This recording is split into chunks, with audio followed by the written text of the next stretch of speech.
छोटी सी लड़की पार्वती शिव शंकर पूजा करती थी। अपने पापा के बाग में जाती थी, डाली भर फूल ले आती थी। ओम नमः शिवाय। नमस्कार दोस्तों, आप सभी को गुरु प्रदोष व्रत की हार्दिक शुभकामनाएं। आज हम सुनेंगे गुरु प्रदोष व्रत की कथा। तो दोस्तों, जो भी प्रदोष व्रत गुरुवार के दिन पड़ता है उसे गुरु प्रदोष व्रत कहा जाता है। गुरुवार प्रदोष व्रत रखने से भक्तों को अपने पूर्वजों का आशीर्वाद मिलता है।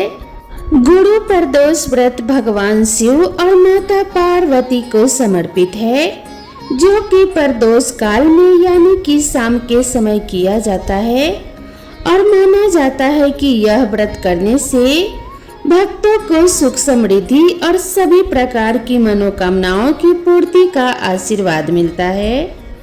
गुरुवार प्रदोष व्रत करने से भक्तों की सभी मनोकामनाएं पूर्ण होती हैं। यह व्रत जीवन में सुख समृद्धि और ऐश्वर्य प्रदान करता है। गुरु प्रदोष व्रत सभी प्रकार के पापों का नाश करता है और व्यक्ति को पवित्र करता है।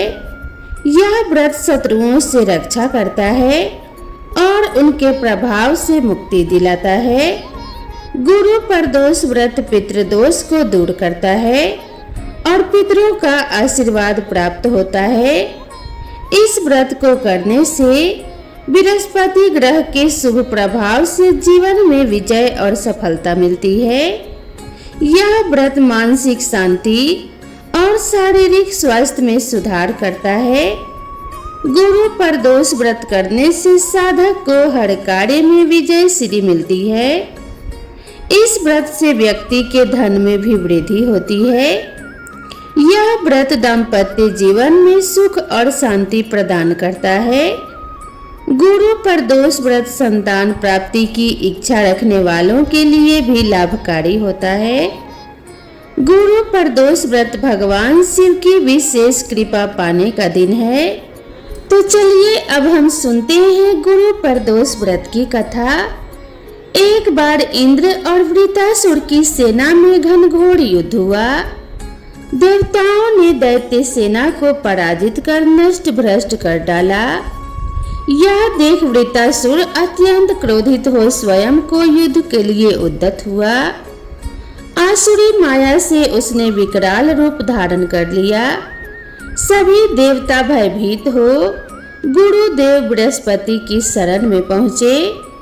बृहस्पति महाराज बोले, पहले मैं तुम्हें वृत्रासुर का वास्तविक परिचय दे दूं। वृत्रासुर बड़ा तपस्वी और कर्मनिष्ठ है। उसने गंधमादन पर्वत पर घोर तपस्या कर शिवजी को प्रसन्न किया। पूर्व समय में वह चित्ररथ नाम का राजा था।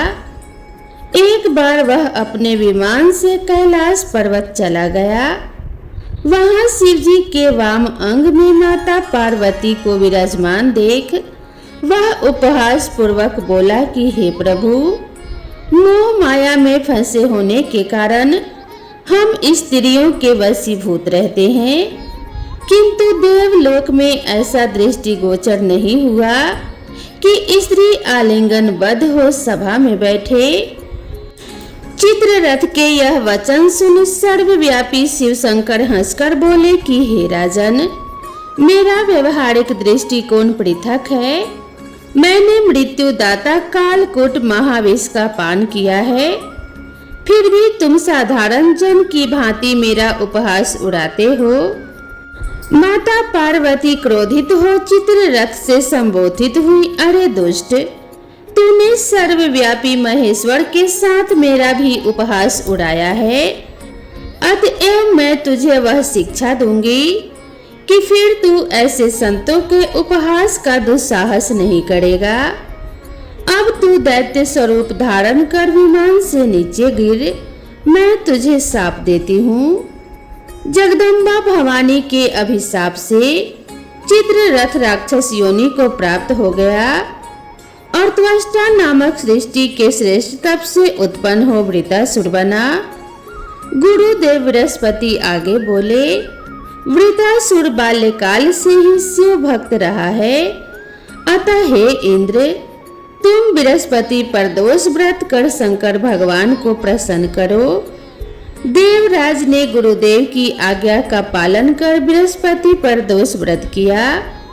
गुरु प्रदोष व्रत के प्रताप से इंद्र ने शीघ्र ही वृतासुर पर विजय प्राप्त कर ली और देवलोक में शांति छा गई। तो प्रेम से बोलिए उमापति शंकर भगवान की जय। तो दोस्तों, अब हम सुनेंगे भक्त और भगवान की एक अनोखी कथा, भावना के भूखे भोलेनाथ। ऐसा कहा जाता है कि भगवान शिव शंकर बहुत ही भोले भाले और भक्तों की भावना से प्रेम करने वाले हैं, जो सच्ची श्रद्धा और भक्ति से भगवान शिव को पुकारते तथा उनकी पूजा करते हैं। भगवान शिव उनकी सभी मनोकामनाओं को पूर्ण करते हैं। तो चलिए कथा को शुरू करते हैं। किसी गांव में एक पति पत्नी रहते थे। पति का नाम गोपाल और पत्नी का नाम मोहिनी था। मोहिनी बहुत ही धार्मिक प्रवृत्ति की महिला थी। वह अपनी झोपड़ी में रोजाना भगवान शिव की पूजा किया करती थी। एक दिन मोहिनी ओम नमः शिवाय मंत्र का जाप कर रही थी। उसकी यह प्रार्थना कैलाश पर्वत पर बैठे भगवान शिव सुन रहे थे और माता पार्वती से कह रहे थे, देवी, ये कितनी मीठी आवाज है। यह मेरे अंतर्मन तक पहुंचकर मुझे मंत्र मुग्ध कर रही है। फिर माता पार्वती कहती हैं, आपने सही कहा है स्वामी। मोहिनी के इस जप से तो मैं भी मंत्र मुग्ध हो गई हूँ। भगवान शिव ने कहा, तुम्हें ज्ञात है देवी, उस झोपड़ी में मोहिनी और गोपाल रहते हैं, जो कलयुग के कठिन समय में भी धर्म का अनुसरण करके एक आदर्श स्थापित करेंगे, जो देखकर कलयुग के अन्य पुरुष भी प्रभावित होंगे। फिर माता पार्वती कहती हैं, अच्छा स्वामी, मुझे सब कुछ विस्तार में बताइए कि कौन है ये दोनों पति पत्नी और क्या है इनका परिचय। तब भगवान शिव कहते हैं, देवी, मोहिनी इस समय झोपड़ी में अकेली रहती है और गोपाल की प्रतीक्षा में उसे व्याकुलता हो रही है, जबकि गोपाल एक जमींदार के घर छोटा मोटा काम करता है। देखो देवी, गोपाल एक लंबे समय के बाद घर लौट रहा है। कठिन परिश्रम से प्राप्त अपनी आय को लेकर अपने पत्नी के पास जा रहा है। उसे अपनी पत्नी उतनी ही प्रिय है जितनी कि तुम हमें प्रिय हो। फिर माता पार्वती कहते हैं, मैं देख रही हूँ स्वामी कि आप उनकी बहुत अधिक प्रशंसा कर रहे हैं, परंतु मैं एक बात सोच रही थी कि वे पैसों के बिना कैसे अपना जीवन व्यतीत कर रहे हैं। फिर माता पार्वती कहती है, स्वामी, आपकी आज्ञा हो तो मैं उनकी परीक्षा लेना चाहती हूँ। आप मुझे कृपया करके आज्ञा दे दीजिए। भगवान शिव ने कहा कि ठीक है देवी, जैसा तुम चाहती हो वैसा ही होगा। तुम उनकी परीक्षा ले सकती हो कि उनका भरोसा मुझ पर अटल है या नहीं। फिर माता पार्वती उनकी सवारी सिर पर सवार होकर पृथ्वी लोक पहुंचती हैं और इधर गोपाल अपने घर जा रहा था और उधर माता पार्वती एक बुढ़िया का रूप ले लेती हैं और शेर एक छोटी लड़की का रूप ले लेता है। और गोपाल जमींदार के घर से निकलने से पहले एक चिट्ठी अपनी पत्नी मोहिनी को लिख देता है और उसमें लिखा होता है, मोहिनी, जब तक यह चिट्ठी तुम्हारे हाथों में होगी तब तक मैं आधे रास्ते तक पहुंच जाऊंगा। यहाँ सब कुछ ठीक चल रहा है, जमींदार जी मेरे काम से बहुत खुश हैं। उन्होंने एक खास चीज उपहार के तौर पर दी है। मैं तुम्हें घर आकर इसके बारे में बताऊंगा। मुझे सिर्फ उपहार ही नहीं मिला है, बल्कि एक बड़ा पद भी मिला है। अब तुम देखना, अब ये हमारी गरीबी जल्दी ही दूर हो जाएगी। तुम्हारी बहुत याद आ रही है, और खास करके तुम्हारे हाथ के बने आलू के पराठे की। मैं जल्दी ही घर लौट रहा हूँ। तुम अपना ख्याल रखना। तुम्हारा गोपाल। चिट्ठी पढ़ते पढ़ते मोहिनी की आंखों में आंसू आ जाते हैं और कहती है, आखिर बहुत दिनों के बाद में वे घर लौट रहे हैं। आज उनके लिए उनकी पसंद का खाना बनाती हूँ और घर के अंदर जाकर एक बड़े से डिब्बे का ढक्कन खोलती है तो वह डिब्बा एकदम से खाली होता है। तो मोहिनी कहती है, ऊपर वाले इसमें तो कुछ भी नहीं है। अच्छा कोई बात नहीं, उनके आ जाने के बाद ही कुछ करती हूँ। उधर गोपाल बैलगाड़ी में बैठकर आ रहा था और सोच रहा था, पता नहीं मोहिनी को मेरी चिट्ठी मिली या नहीं। बहुत दिनों बाद मैं घर लौट रहा हूँ। घर जाते समय मुझे बहुत अच्छा लग रहा है। जमींदार जी ने मुझे सोने का सिक्का दिया है। उसे देखकर मोहिनी क्या कहेगी? क्या पता आज से हमारी गरीबी खत्म हो जाए। फिर गोपाल बैलगाड़ी वाले को कहता है, अरे ताऊ जल्दी कीजिए, मुझे घर जल्द से जल्द पहुंचना है। फिर बैलगाड़ी वाले ने कहा, हाँ बेटा चल ही तो रहा हूँ। जैसे ही गोपाल की बैलगाड़ी गांव के नजदीक पहुंचने वाली होती है तो रास्ते में माता पार्वती और उनकी सवारी शेर दोनों भेष बदलते हैं और गोपाल से जाकर मिल जाते हैं। फिर माता पार्वती गोपाल और उस बैलगाड़ी वाले को आता देखकर उस लड़के को मारने लगती है और कहती है, मर क्यों नहीं जाती कलमुही कहीं की। यह सुनकर गोपाल बैलगाड़ी को रुकवाता है और उनके पास जाता है और कहता है, अरे क्या हुआ माँ जी, आप इस बच्ची को क्यों डांट रही हो? तो वह बुढ़िया कहती है, देखो बेटा, इसके पिताजी सवेरे से काम के लिए बाहर गए हैं। पैसे लेकर घर आएंगे तभी तो खाना मिलेगा। यह इस बात को समझती ही नहीं है। मर क्यों नहीं जाती कलमुही कहीं की। फिर गोपाल कहता है, अरे नहीं नहीं, आप इसे डांटिए मत। फिर बुढ़िया कहती है, यह समझती ही नहीं है। ऊपर से घर का मालिक कहता है, किराया दो, नहीं तो यहाँ से चले जाओ। मैं क्या करूं बेटा, तुम ही बताओ। इस लड़की को लेकर तो मुझे भीख मांगनी ही पड़ेगी। फिर गोपाल मन में सोचता है, यह तो बहुत ही तकलीफ में है। मेरे पास तो जमींदार जी का दिया हुआ सोने का एक सिक्का है और कुछ नहीं। अब मैं क्या करूं? वो सोने का सिक्का मैं इन्हें दे देता हूं। फिर गोपाल कहता है, माँ जी आपका नाम क्या है? फिर वह बुढ़िया कहती है, मेरा नाम गौरी है। गोपाल फिर से पूछता है, आपके पति कौन हैं और वे कहाँ पर काम करते हैं? फिर वह बुढ़िया कहती है, मेरे पति का नाम भोला है और वे काम करने के लिए बहुत दूर गए हुए हैं। फिर गोपाल कहता है, अरे आप भोला भैया की पत्नी हैं, मैं तो आपको ही ढूंढ रहा था। यह लीजिए, यह भोला भैया ने आपके लिए ही भेजा है और वो मेरे ही साथ में काम करते हैं। मैं आपको यह सोने का सिक्का देने ही आ रहा था। अच्छा हुआ जो आप यहीं पर मिल गई। इतना कहकर गोपाल ने वह सोने का सिक्का उस बुढ़िया के हाथ में थमा दिया। फिर वह बुढ़िया कहती है, तुमने तो मुझे बचा लिया बेटा, और वे ठीक तो है ना, वहां पर सही सलामत तो है ना। फिर गोपाल कहता है कि हाँ भाभी जी, वो बहुत अच्छे हैं, तो अब मैं चलता हूँ। फिर बुढ़िया कहती है, मेरा आशीर्वाद तुम्हारे साथ है।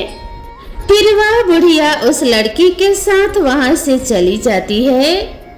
उनके जाने के बाद गोपाल सोचता है कि मैंने तो मेरा सारा धन इन्हें दे दिया, अब मैं मोहिनी को क्या कहूँगा। इस धन से मेरे घर की हालत थोड़ी सुधर जाती। यह आपकी कैसी लीला है भगवान। फिर माता पार्वती कैलाश पर्वत पर पहुंच जाती हैं, तो भगवान शिव कहते हैं, देवी तुम्हारे बिना मुझे यह कैलाश पर्वत सूना सूना लगता है। फिर माता पार्वती अपने आसन पर विराजमान हो जाती हैं। फिर भगवान शिव माता पार्वती से पूछती हैं, कहिए देवी, जो कुछ मैंने कहा था क्या वह सब सत्य साबित हुआ कि नहीं? मैं तुम्हारी प्रतिक्रिया जानना चाहता हूँ। फिर माता पार्वती कहती हैं, स्वामी आपने सही कहा था, गोपाल निर्भीक भी है और बहुत दयालु भी। देखिए उसे जो पुरस्कार मिला था उसने वह भी मुझे दे दिया, सारे पैसे दान कर दिए, यही तो मेरी प्राप्ति है। उसने एक बार के लिए भी संकोच नहीं किया। वे लोग कितने गरीब हैं, इस सोने के सिक्के से उनकी गरीबी दूर हो सकती थी, फिर भी उन्होंने कुछ नहीं सोचा। भगवान शिव कहते हैं, तुम सत्य कहती हो देवी, अभी भी उस दंपति के मन में दुख और व्यथा अवश्य है। माता पार्वती पूछती हैं, स्वामी आप ऐसा क्यों कह रहे हैं? अभी भी उनके मन में दुख है, वो तो परीक्षा में उत्तीर्ण हुआ, फिर ऐसा क्यों है? भगवान शिव कहते हैं, जानती हो देवी, उन दोनों का मन सोने का है, उनको जितना तपाएंगे उनकी मनुष्यता उतनी ही निखर कर सामने आएगी और वे दोनों पवित्र हो जाएंगे। किंतु इस बार उनकी परीक्षा मैं स्वयं लूंगा। यदि वे मेरे द्वारा ली हुई परीक्षा में उत्तीर्ण हो जाते हैं तो इस असत्य के संसार में सदा सदा के लिए सत्यता की स्थापना हो जाएगी। उधर गोपाल को घर पहुंचने में थोड़ी देर हो जाती है, तो उसकी पत्नी अपने घर में बने मंदिर में हाथ जोड़कर प्रार्थना करती है कि हे भोलेनाथ, मेरे पति बस अच्छी तरह से घर लौट आए, मैं बस तो इतना ही चाहती हूँ, आप उनका ख्याल रखना। तभी घर के बाहर से आवाज आती है, मोहिनी मोहिनी दरवाजा खोलो, मैं आ गया हूँ। फिर मोहिनी कहती है, ऊपर वाले सचमुच आप हमारे सहायक हैं, बस मैं आपसे प्रार्थना कर ही रही थी और आपने उन्हें सही सलामत घर भेज दिया। फिर वह दरवाजा खोलती है और कहती है, आ गए आप, अंदर आइए। फिर गोपाल घर के अंदर आता है और कहता है, क्या हुआ, तुम तो बहुत दुबली हो गई हो। फिर मोहिनी कहती है, आपने चिट्ठी में लिखा था ना कि आपकी तरक्की हुई है और जमींदार जी ने आपको उपहार भी दिया है, अब आप मुझे बहुत सारा खाना खिलाएंगे तो मैं फिर से मोटी हो जाऊंगी। यह कहकर वो हंसने लगती है। फिर मोहिनी कहती है, क्या हुआ, आप उदास और चुपचाप क्यों हैं? गोपाल कहता है कि अब मैं तुम्हें क्या बताऊं, मैं सब कुछ लेकर घर आ रहा था, लेकिन गांव के बाहर एक बुढ़िया और एक छोटी सी लड़की मिल गई। उनकी हालत हमारे से भी कई गुना ज्यादा खराब थी, इसीलिए वो उपहार और सारे पैसे मैंने उनको दे दिए। मोहिनी ने कहा, इसमें उदास होने की क्या बात है? गोपाल ने कहा, मैं इतना गरीब हूँ कि मैं तुम्हें 2 वक्त का खाना भी ठीक से नहीं खिला सकता। मोहिनी कहती है, मैं यहाँ पर बहुत अच्छे से रह रही हूँ और वैसे भी अच्छे खाने पीने से ज्यादा कीमती है आपका मन। आप बहुत दयालु हैं, मैं सच कह रही हूँ। मुझे इसके अलावा और कुछ नहीं चाहिए। गोपाल कहता है, मैं तो घर खाली हाथ आया हूँ। मोहिनी ने कहा, आप जो दान करके आए हैं उसके लिए आप दुखी मत होइए। सच कह रही हूँ, आप पर मुझे बहुत गर्व है। आपने बहुत ही पुण्य का काम किया है और ऐसे काम करने वालों की भगवान सहायता जरूर करते हैं। गोपाल कहता है, लेकिन अब मैं क्या करूं? घर का खर्चा कैसे चलाऊं? तो मोहिनी कहती है, आप एक काम कीजिए, सामने वाली जमीन खाली पड़ी है, वहां पर खेती कर लीजिए। गोपाल कहता है कि तुम ठीक कह रही हो मोहिनी, अब मैं खेती बाड़ी करूंगा। अगर हमारा मन साफ है तो ऊपर वाला हमारी जरूर सुनेगा। मोहिनी कहती है, चलो आज खाने का बंदोबस्त हो जाएगा।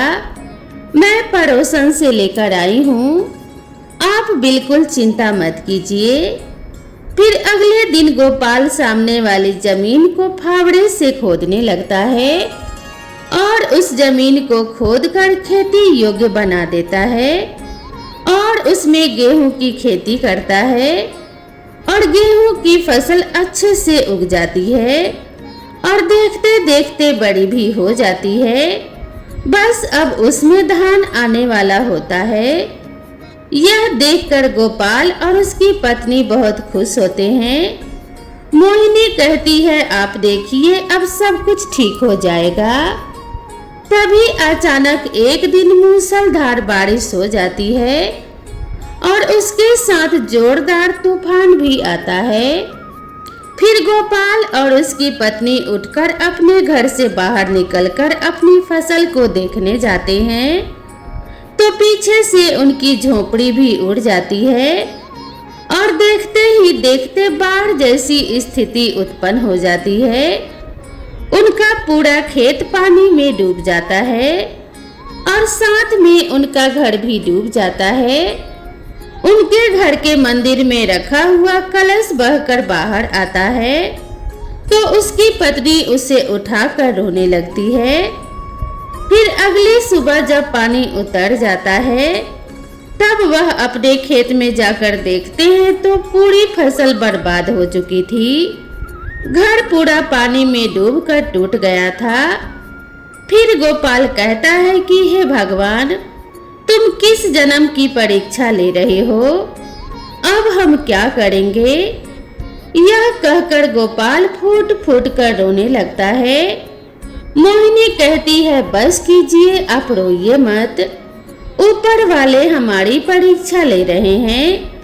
आप देखिए सब कुछ पहले की तरह ही ठीक हो जाएगा।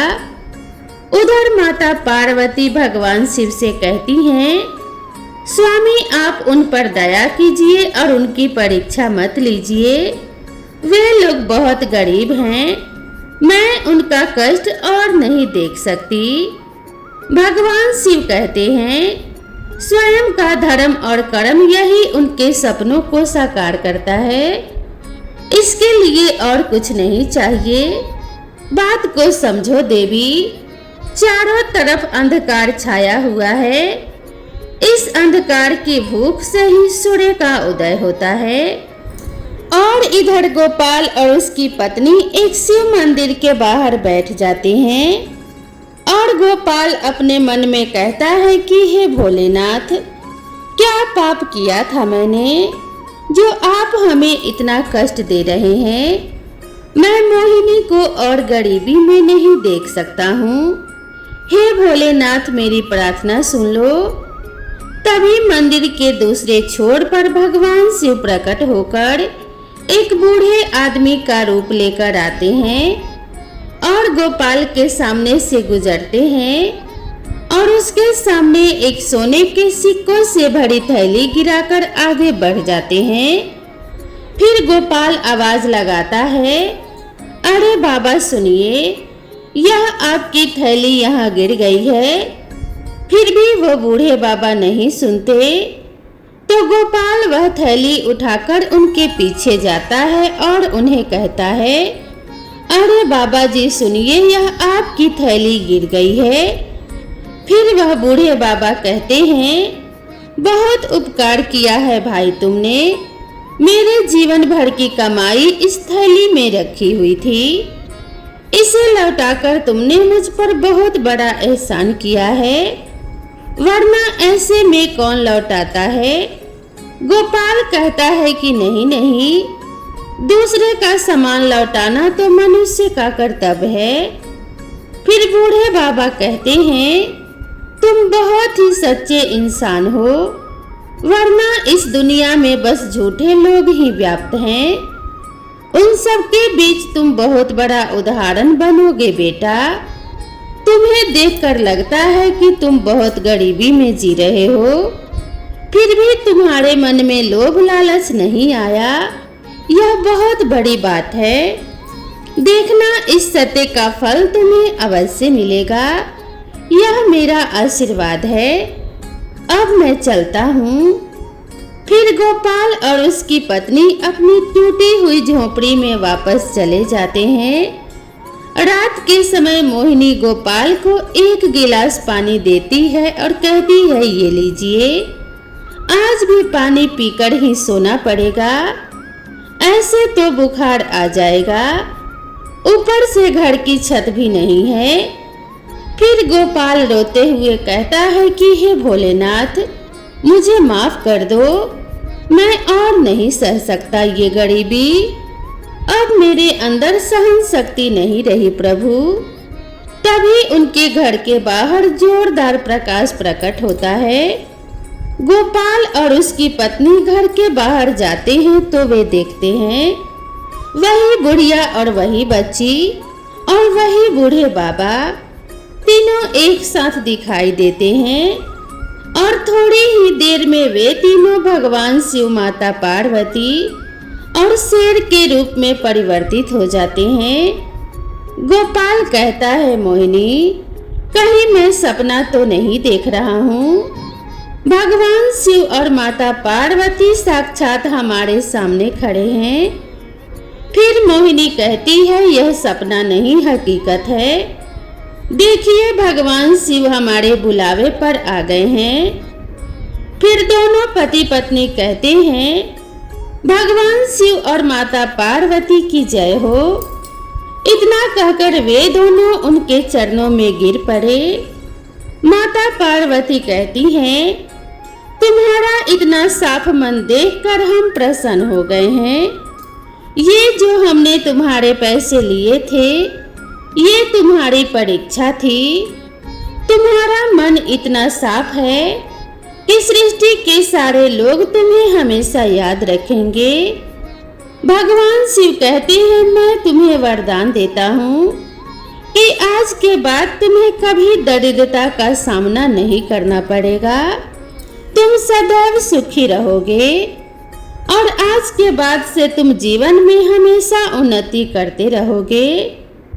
फिर गोपाल कहता है, आपकी कृपा दृष्टि हमेशा हम पर बनी रहे। जिंदगी में जितनी भी मुश्किलें आए, हम सदैव केवल सही रास्ते पर ही चले, ऐसा आशीर्वाद दीजिए प्रभु। भगवान शिव और माता पार्वती ने कहा कि तथास्तु, और यह कहकर वे वहां से अंतर्ध्यान हो गए। अब गोपाल और उसकी पत्नी दोनों वापस घर में जाते हैं तो देखते हैं वे दोनों थैलियां उनके घर में पड़ी हुई थी। एक थैली वो थी जो गोपाल को जमींदार जी ने दी थी और दूसरी थैली वो थी जो उस बूढ़े बाबा के सोने के सिक्कों से भरी हुई थी। अब उस धन से वे दोनों पति पत्नी हंसी खुशी रहने लगे और उनका गुजारा भी अच्छे से होने लगा। साथ में उनकी फसल भी फिर से अच्छी हो गई, जिससे वे दोनों पति पत्नी बहुत प्रसन्न हुए और भगवान शिव और माता पार्वती के भक्ति में लीन रहकर उनका धन्यवाद करने लगे। तो प्रेम से बोलिए भगवान शिव और माता पार्वती की जय। तो दोस्तों, मैं आशा करती हूँ आप सभी को यह कथा जरूर पसंद आई होगी। वीडियो पसंद आई हो तो वीडियो को एक लाइक जरूर करें और साथ ही चैनल पर पहली बार आए हैं तो चैनल को सब्सक्राइब करना बिल्कुल ना भूलें। तो दोस्तों, मिलते हैं इसी तरह की नई कथा और नई कहानी के साथ। तब तक के लिए खुश रहिए, स्वस्थ रहिए, अपना और अपने परिवार का ध्यान रखिए। राधे राधे।